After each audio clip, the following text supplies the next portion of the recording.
మనం చెప్పుకునే అంశం ఏమిటంటే దేవుని కనపరచు అప్పుడు నీవు ఆశీర్వదింపబడుదువు. ఏమిటి? దేవుని కనపరచు అప్పుడు నీవు ఆశీర్వదింపబడుదువు. ఈ రోజున చాలా మంది ఆశీర్వదింపబడాలి, దీవించబడాలి, నేను నా కుటుంబము సమృద్ధిగా ఉండాలి అని అనుకుంటున్నాం. మంచిదే.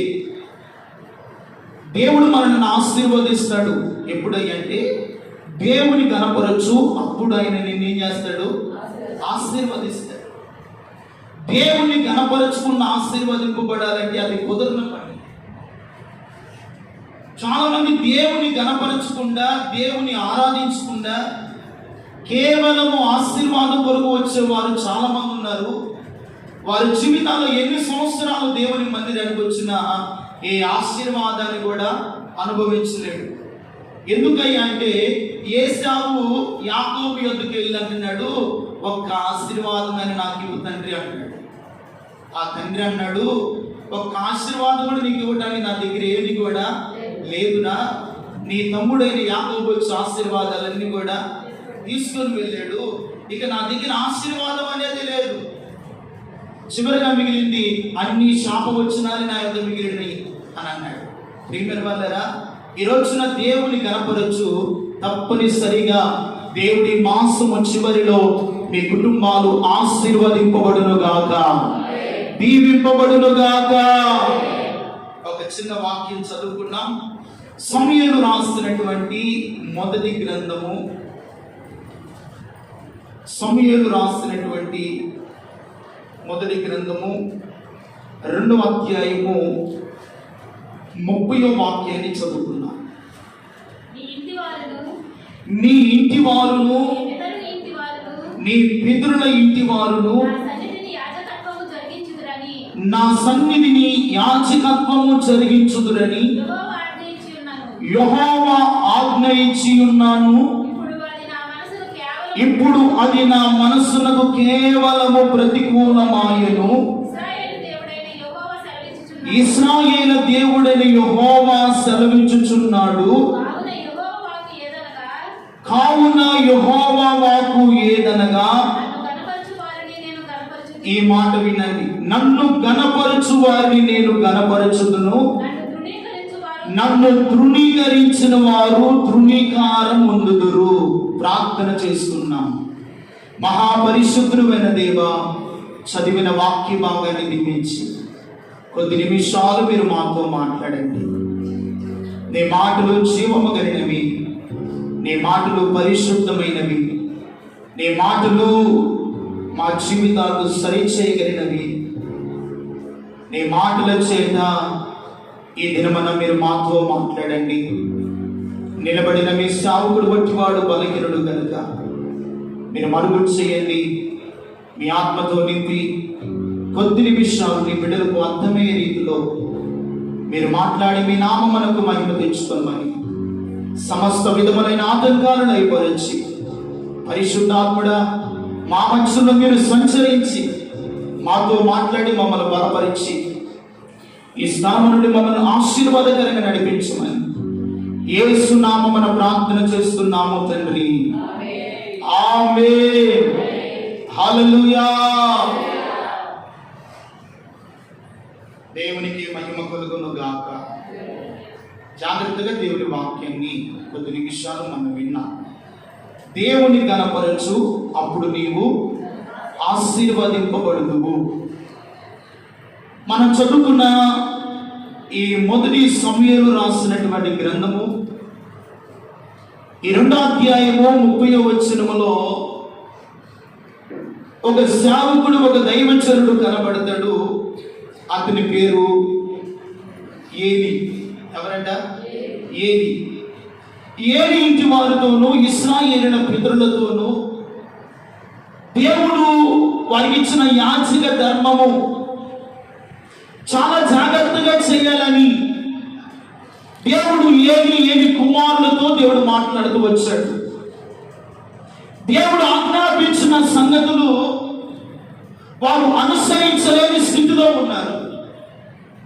యాజక ధర్మము చేస్తూ ఉన్నారు, కానీ ఆ యాజకత్వములో నీతి లేదు, పరిశుద్ధత లేదు, యథార్థమైన యాజక ధర్మము వారు జరిగించలేని స్థితిలో ఉన్నారు. అప్పుడు దేవుడని యెహోవాకు ప్రతికూలమైన పరిస్థితులు,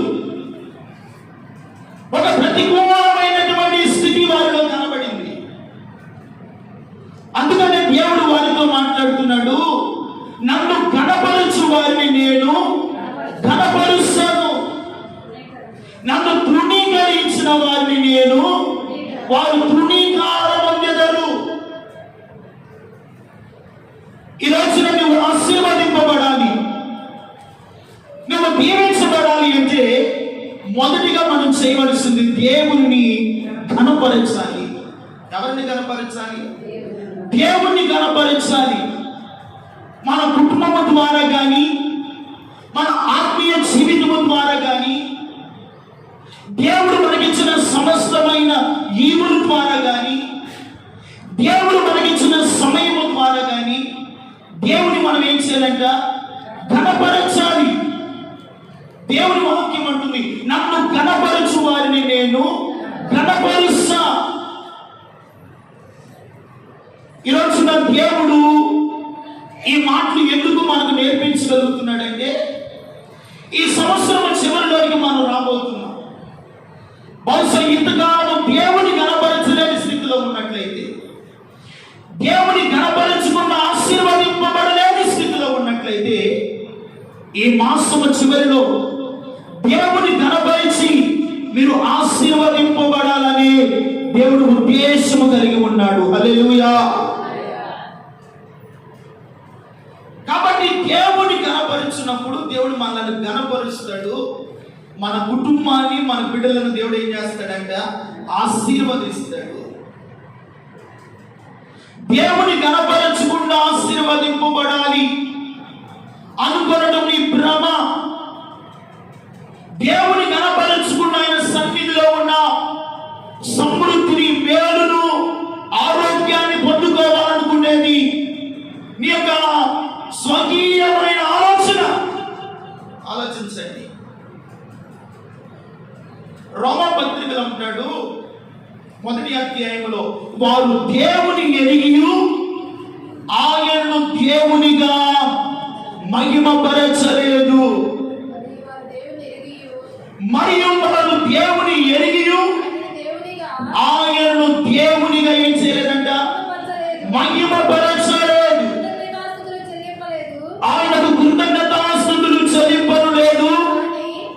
కానీ వారి వాదముల యందు వ్యక్తులైరి.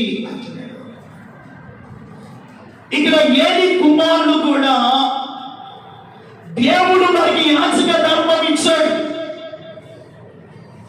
ఆ యాజక ధర్మమును సరిగా చేయక, ఆ దేవుని సరిగా ఘనపరచలేక, దేవునికి విరుద్ధమైనటువంటి కార్యములు వారు ఎప్పుడైతే చేస్తూ వచ్చారో, దేవుడు ఏలి ఇంటి వారికి దూరమైనట్లుగా, వారికి ఉన్నటువంటి ఆ యాజక ధర్మాన్ని దేవుడు త్రోసివేస్తున్నట్లుగా మనం చూడగలుగుతాం. ఎందుకయ్యా అంటే వారి అవివేక హృదయము వ్యర్థమైపోయింది. దేవుని ఎరిగారు, ఆయన కార్యాలు అనుభవించారు, పరిశుద్ధ యాజక ధర్మము చేస్తూ ఉన్నాడు. అందుకనే దేవుడు మననంట లోకములో నుండి ఆయన ప్రత్యేకించాడు. దేవుని స్తోత్రం కలుగును గాక. రాజులైన యాజక సమూహముగాను, దేవుని సొత్తైన ప్రజగా దేవుడు మనల్ని ఏర్పాటు చేసుకున్నాడు. మరి ఏర్పాటు చేయబడినటువంటి వారు దేవుని ఏం చేయాలి? ఘనపరచాలా లేదా? దేవుని మహిమపరచాలా లేదా? దేవునికి యాజక ధర్మము పరిశుద్ధముగా చేయాలా లేదా? చేయవలసిన బదులుగా ఇదిగో దేవునికి వ్యతిరేకమైన కార్యాలు, ఒప్పినే ఫినెహాసులు ప్రారంభించాడు. సర్వశక్తిమంతుడైన దేవుడు వారి ఇంటి వారికి విరోధముగా జీవిస్తూ ఉన్నాడు. ఆయన వారిని కోపించాడు, వారిని శిక్షకు గురి చేశాడు. కారణము దేవుని కనపరచలేని స్థితి రోజున దేవుని మందిరానికి వచ్చాం, ఆయన సన్నిధిలో ఉన్నాం. దేవుణ్ణి ఘనపరుచున్నప్పుడు ఆయన మనల్ని ఏం చేస్తాడంట? ఘనపరుస్తాడు. ఎవరైతే ఆయన్ను తృణీకరిస్తారో వారు తృణీకారము పొందెదరు అంటాడు. దేవుణ్ణి ఎన్నడూ కూడా మనం ఏం చేయకూడదు? తృణీకరించకూడదు. దేవుని ఎక్కడ కూడా తక్కువ మనము చేయకూడదు. మన మాటల్లో కానీ, మన ప్రవక్తలలో కానీ, మన చూపుల్లో కానీ, మన పరిశుద్ధ జీవితంలో కానీ దేవుని మహిమను ఎన్నడూ కూడా ఘనహీనముగా మనం ఎంచకూడదు. ఎవరైతే దేవుని మహిమను ఘనహీనముగా ఎంచుతాడో వారిని దేవుడు విసర్జిస్తాడు. దేవుడు వారికి ప్రతికూలమవుతాడు. ఆశీర్వాదానికి బదులుగా శాపాన్ని అనుభవిస్తాడు. ఈ రోజున మనము శాపగ్రస్తమై ఉండడం దేవుని ఉద్దేశము కాదు. మనము నాశన కోపంలో ఉండడం దేవుని చిత్తము కాదు. దేవుని చిత్తం ఏమిటంటే నన్ను గణపరిచిన వారు నా వలన ఆశీర్వదింపబడతారు. దేవుని స్తోత్రం కలుగునుగా.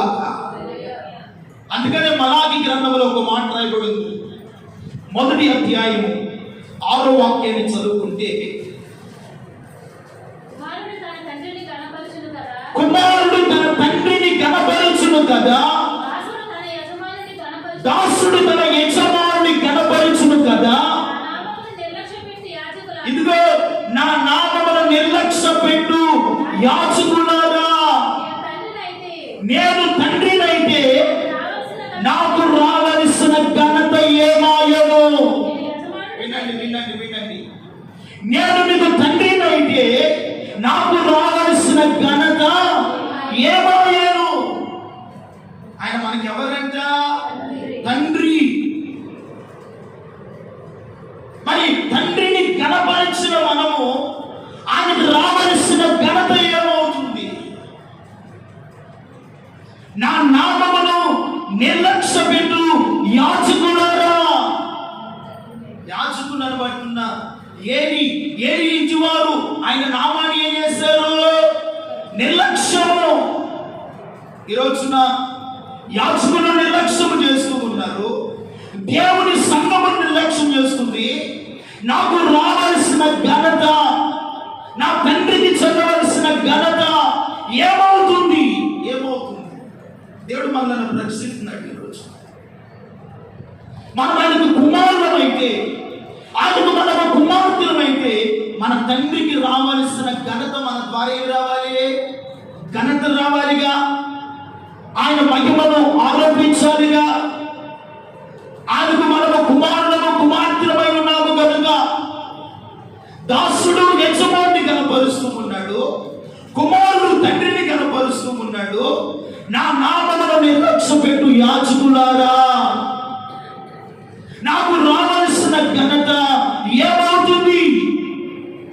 ఇంకా ఏమంటున్నారు వాళ్ళు? నేను యాజకుడనైతే నాకు భయపడువాడు ఎక్కడ ఉన్నాడు అని సైన్యములకు అధిపతియగు యెహోవా మిమ్ములను అడుగుచున్నాడు. ఏమి చేసి మేము నీ నామమును నిర్లక్ష్య పెట్టితివి? మీరందరూ నా బలిపీఠము మీద పవిత్రమైన అపవిత్రమైన భోజనములను మీరు అర్పించుచు,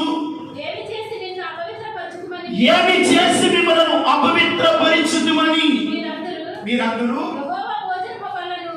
యెహోవా భోజనపు బల్లను యెహోవా బల్లను నీచపరిచినందున చేతనే కదా. గుడ్డిదాన్ని తీసుకొని బలిగా అర్పించిన ఎడల అది దోషము కాదా? గుడ్డిదానినైనను లోపము గలదానినైనను అర్పించిన ఎడల అది దోషము కాదా?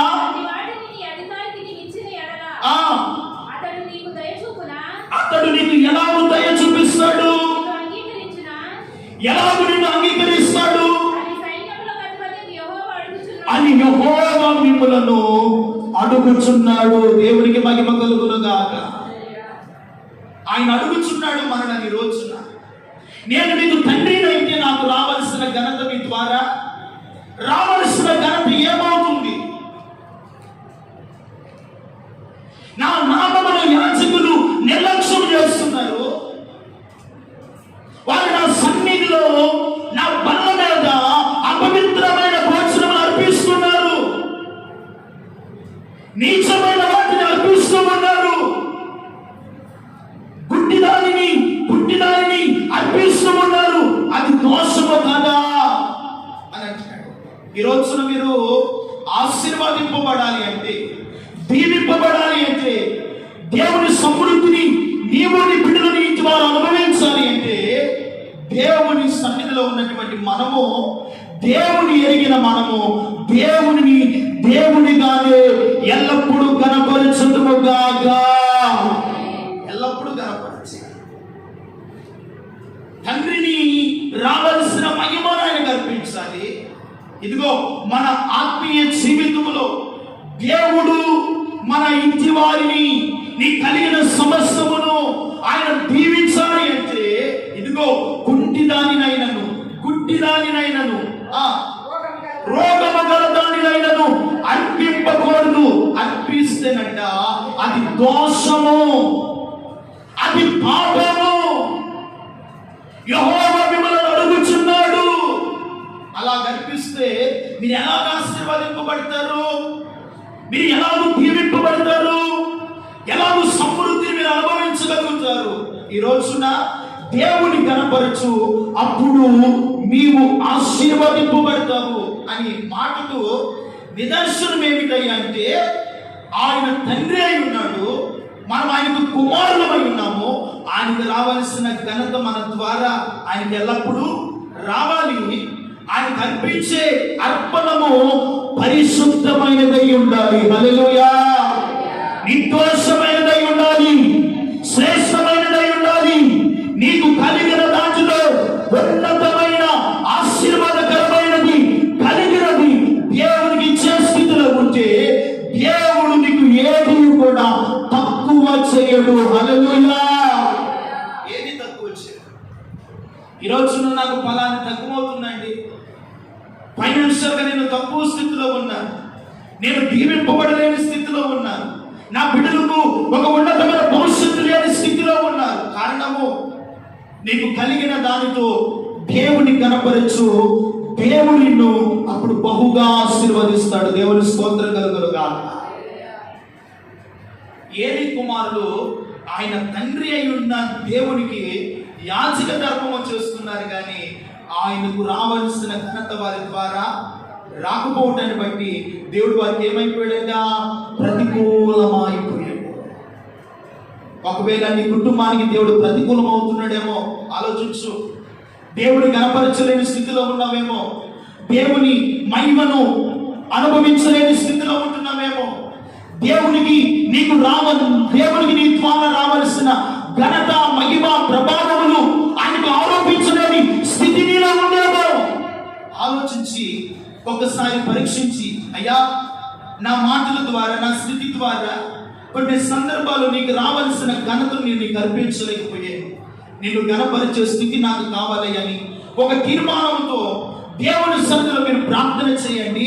నిశ్చయముగా నీ తీర్మానాన్ని బట్టి దేవుడి రోజున మీ కుటుంబాన్ని దేవుడు ఆశీర్వదించునుగాక. ఏం చేస్తాడు ఆయన? ఆశీర్వదిస్తాడు. ఒకడు నన్ను సేవించిన ఎడల నా తండ్రి అతడు ఏం చేస్తాడంట? గణపరుస్తాడు. మనం ఏం చేయాలంట? ఆయన్ను సేవించిన ఎడల తండ్రి అతను ఏం చేస్తాడంట? గణపరుస్తాడు. యోహాను సువార్త 12:26.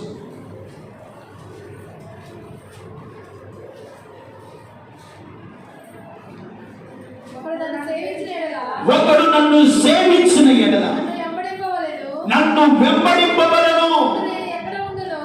నేను ఎక్కడ ఉండునో అక్కడ నా సేవకుడును ఉండును. ఒకడు నన్ను సేవించిన ఎడల నా తండ్రి అతనిని గణపరచును. హల్లెలూయా. ఒకడు నన్ను సేవించిన యెడల అతడు నన్ను ఏం చేయాలి? వెంబడింపవలెను. ఈ రోజున దేవుని సేవిస్తున్నావు, దేవుని మందిరానికి వస్తున్నావు, దేవుని వెంబడించగలుగుతున్నావా? దేవుని ఆరాధించగలుగుతున్నావా? దేవుడు చెప్పినట్లుగా జీవించగలుగుతున్నావా? ఆయన మార్గములలో నీవు నడవగలుగుతున్నావా? ఒకడు నన్ను సేవించిన యెడల అతడు నన్ను వెంబడింపవలెను, నేను ఎక్కడ ఉండును. ఆయన వెంబడిస్తేనంట మన తండ్రి అయిన యేసయ్య ఎక్కడ ఉన్నాడో అక్కడ నా సేవకుడును, అక్కడ నా బిడ్డలను నాతో కూడా ఉంటారు. దేవునికి మహిమ కలుగును గాక. మీరు ఆయన్ని కనపరిచి ఆయన సేవిస్తానంట ఆయన ఉన్న చోట, ఆయన నివసిస్తున్న స్థలములో నీవు నేను మన ఇంటి వారు ఉండాలి అంటే ఒకడు నన్ను సేవించిన యెడల ఆయనను మనం ఏం చేయాలంట? వెంబడింపవలెను. వెంబడించి ఒకడు నన్ను సేవించిన యెడల నా తండ్రి అతనిని ఘనపరచును. హల్లెలూయా. ఒకడు నన్ను సేవించిన యెడల నన్ను వెంబడింపవలెను, నేను ఎక్కడ ఉంటానో అక్కడ నా సేవకుడు. వినండి, ఆయన వెంబడిస్తానంట ఆయన ఎక్కడ ఉంటాడో ఆయన బిడ్డలమైనటువంటి మనం కూడా అక్కడనే ఉంటాము. ఒకడు నన్ను సేవించిన యెడల నేను నా తండ్రి నేను అతనిని ఘనపరుస్తాడు. బబులోను దేశంలో దానియేలు ఒక్కడే ఉన్నాడండి. దేవుడు ఏం చేశాడు? సేవించాడా లేదా? సేవించాడు. సేవించాడు కనుకనే దేవుడు అతన్ని ఏం చేశాడు? ఘనపరిచాడు. ఘనపరచడానికి గల కారణము సేవించడం. సేవించేవాడు దేవుడు వెంబడిస్తాడు, వెంబడించేవాడు దేవుడు సేవిస్తాడు. తండ్రి ఎక్కడ ఉంటాడో అతడును అక్కడే ఉంటాడు. అతనిని దేవుడు ఏం చేస్తాడంటే ఘనపరుస్తాడు. దేవుడి స్తోత్రం కలుగును గాక. ఈ రోజున నువ్వు ఘనపరచబడాలి అంటే, నీవు ఘనమైన స్థితిలో ఉండాలి అంటే, ఒక ఉన్నతమైన స్థానంలో నీవు నీ బిడ్డలు ఉండాలి అంటే, నీ కలిగి ఉన్న సమస్తము సుఖముగా సౌఖ్యముగా క్షేమముగా మీరు ఉండాలి అంటే, నా తండ్రి ఎవరినైతే ఘనపరుస్తారో వారు మాత్రమే ఘనపరచబడతారు. దేవుని స్తోత్రం కలుగును గాక. ఆ ఇంటి వారే ఆశీర్వదింపబడతారు. ఆయన సేవించడం నేర్చుకోవాలి, ఆయన వెంబడించడం నేర్చుకోవాలి. ఈ సంవత్సరం చివరిలో ఆయన మీరు ఎంతగా వెంబడిస్తారో, ఆయన ఎంతగా సేవిస్తాడో అంతగా నా తండ్రి మిమ్మలను ఆశీర్వాదములతో ఊరేగిస్తూ ఆయన మిమ్మలను ఘనపరుస్తాడు. దేవునికి మహిమ కలుగును గాక. ఒకవేళ మీరు ఘనపరచకుండా నిస్సాయ స్థితిలో ఓటమితోనూ కృంగుదలతోనూ బలహీనతో ఉండి దేవుని ఘనపరచలేని స్థితిలో ఉన్నామనుకో, దేవుడు మనల్ని ఘనపరచలేడు. నీ బలహీనత ఎంతదైనా, నీ సమస్య ఎంత పెద్దదైనా, ఆ సమస్యలోను ఆ బలహీనతలోను దేవుడు ఎంతగానో ఘనపరుస్తావో, దేవుడు ఒక సమయం రానే వస్తుంది నిన్ను గొప్పగా దేవుడు ఘనపరుస్తాడు. హల్లెలూయా. దానియేలు ఘనహీనమైనటువంటి పరిస్థితుల మధ్య ఉన్నాడు, విగ్రహారాధన మధ్యలో ఉన్నాడు, శత్రువుల మధ్యలో ఉన్నాడు. అతడు సేవించాడు, తండ్రిని ఘనపరిచాడు కనుక ఆ అన్యుల మధ్య దేవుడు దానియేలును ఘనపరిచడా లేదా? ఘనపరిచాడు, ఆశీర్వదించాడు, తలగా నియమించాడు, ఒక ఉన్నతమైన ఆశీర్వాదాన్ని ఇచ్చాడు. కారణము అతడు యెహోవాను సేవించాడు, ఆయన వెంబడిస్తూ ఉన్నాడు. అతను మాత్రమే కాదు, అతని స్నేహితులు కూడా దేవుని ఏం చేస్తున్నాడు? సేవిస్తున్నారు, వెంబడిస్తున్నారు. కనుకనే వారందరినీ దేవుడు బబులోను ఆస్థానంలోనే దేవుడు వారిని ఘనులుగా ఇచ్చాడు. దేవుడి స్తోత్రం కలుగును గాక. ఈ రోజున నీ స్థితి ఎంత దీనమైన స్థితిలో ఉన్నావో, ఎంత తక్కువ స్థితిలో ఉన్నావో, ఏమి లేని నిస్సాయ స్థితిలో ఉన్నావో, నీ స్థితిలో ఉండే దేవుని కనపరచు. నీ స్థితిని మార్చగలిగిన వాడు నీవు సేవిస్తున్నటువంటి దేవుడు. ఆయన పేరే నజరేయుడైన యేసు. చప్పట్లు కొట్టు, దేవునికి మహిమ కలుగును గాక. ఆ స్థితిలోనే దేవుని కనపరచు, ఆ స్థితిలోనే దేవుని మహిమపరచు. ఎందుకు నా స్థితి ఇలాగైపోతుంది? ఎందుకు నాకు ఈ బలహీనత? ఎందుకు నాకు ఈ రోగము? ఎందుకు నాకు ఈ బాధలు? ఎందుకు నాకు ఈ కష్టాలు?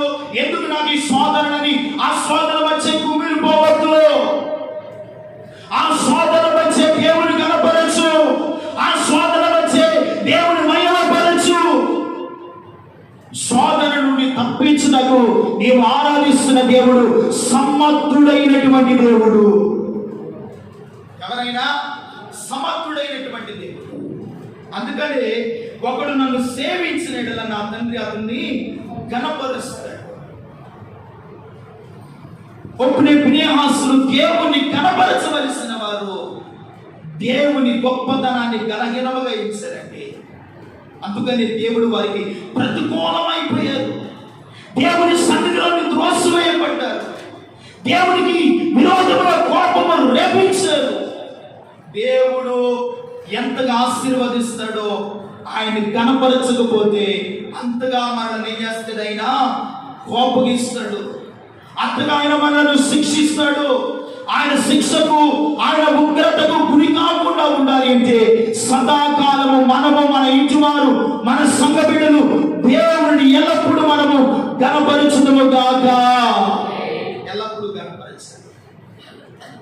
నీకున్న సమయంలో, నీకున్న జీవితంలో, మనకున్న జీవితం కొంచెమేనండి. ఈ కొంచెం జీవితంలో దేవుని నామాన్ని మనం ఏం చేయాలంట?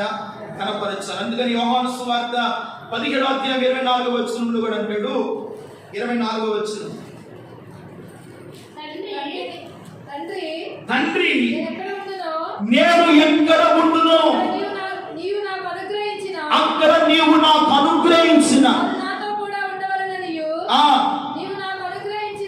నీవు నాకు అనుగ్రహించిన నా మహిమను వారు చూడవలెనని నేను కోరుచున్నాను.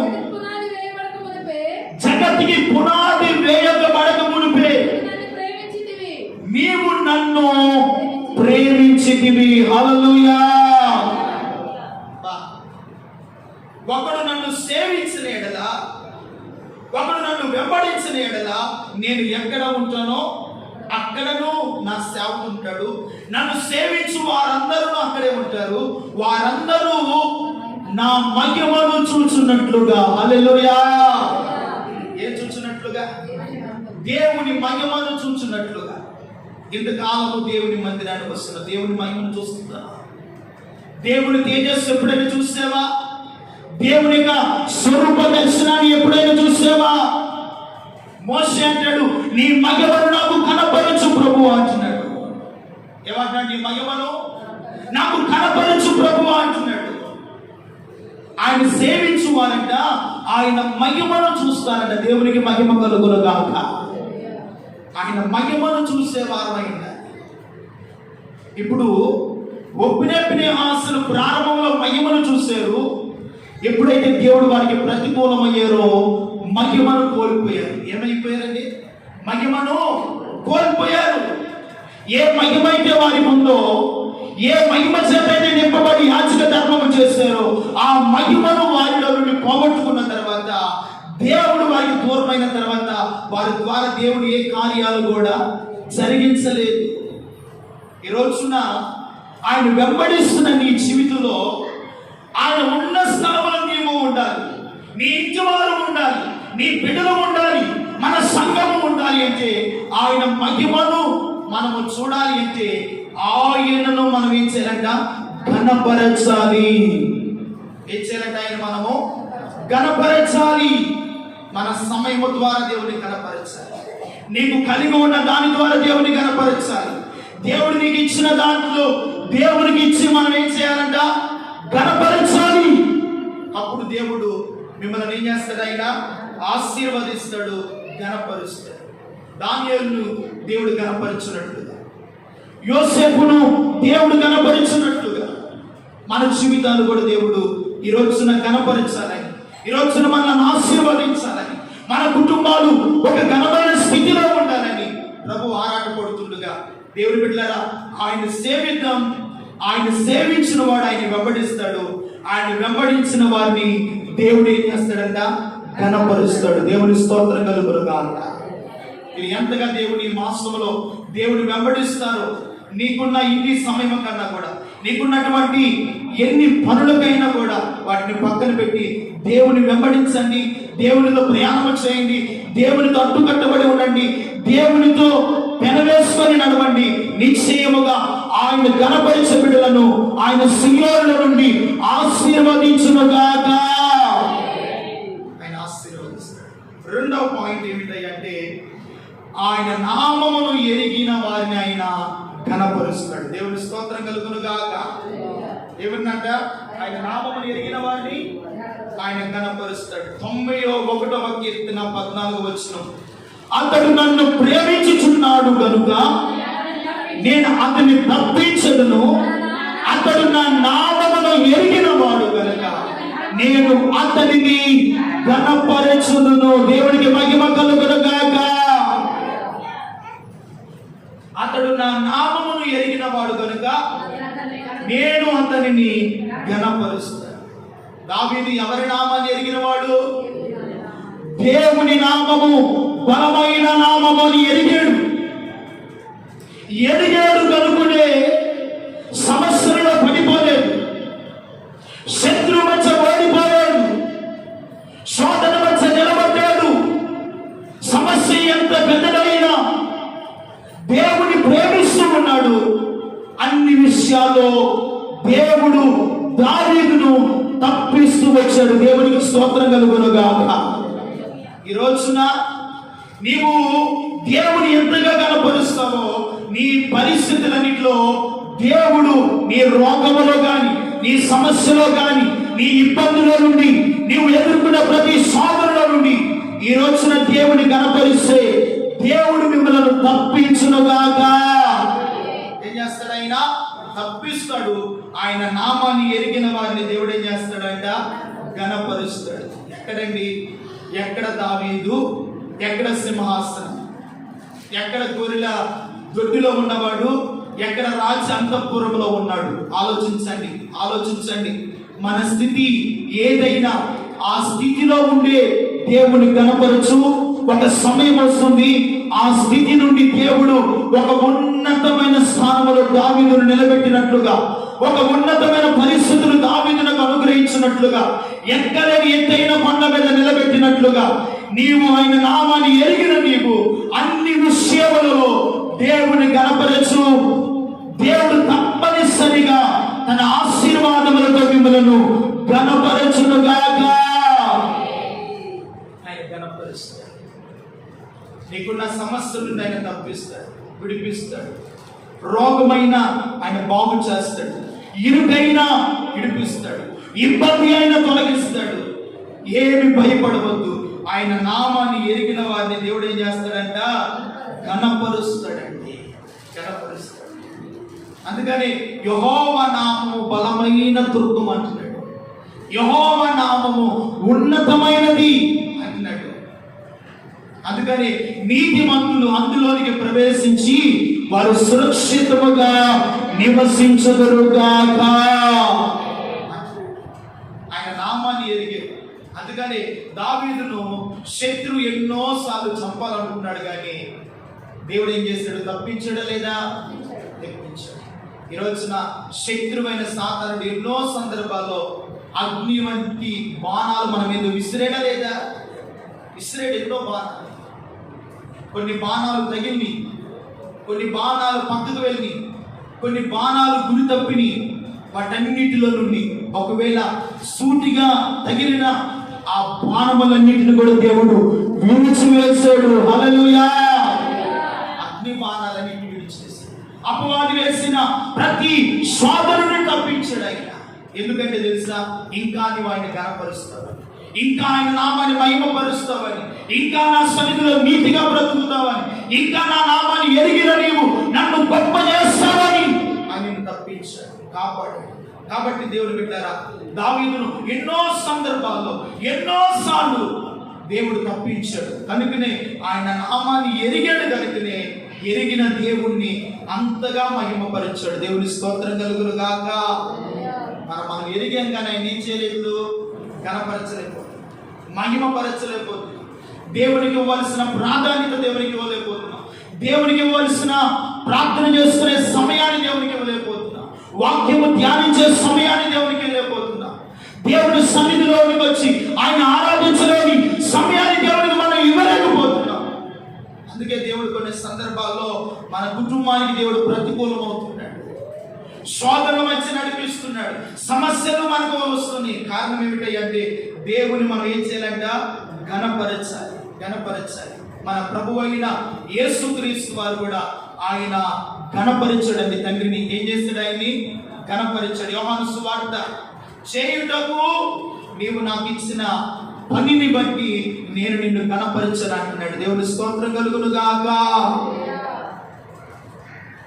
3వ 17వ అధ్యాయం 4వ వచనం, చేయుటకు నీవు నాకు ఇచ్చిన పనిని నేను ముగించి సంపూర్ణముగా నెరవేర్చి భూమి మీద నేను నిన్ను మహిమ పరచితిని. హల్లెలూయా.